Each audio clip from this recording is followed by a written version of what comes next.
Xalq naqshisi Umarjon Alimo bugungi sorunimizga "Buğday nening bo'lmasa, buğday so'zing yo'qmidi" degandek, hammamizga salom berish yuzidan "Salom danglar" degan naqshini aytib ketdi. Qaynamsa hammamiz birlikda hozirlaylik. Marhamat.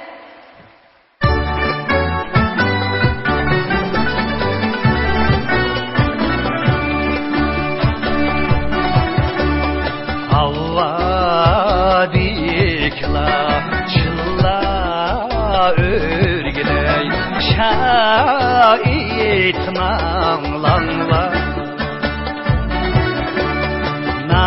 Nakşahit mağlanla İşki otda köygen umağım yarim salam denlaye İşki otda köygen umağım yarim salam denlaye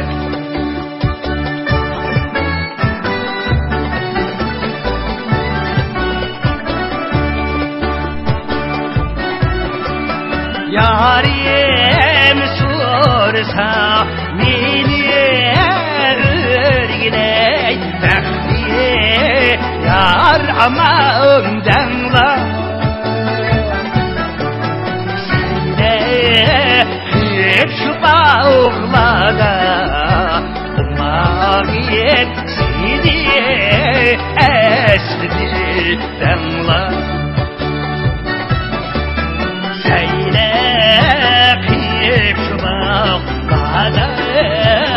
Mağib seni esniden layık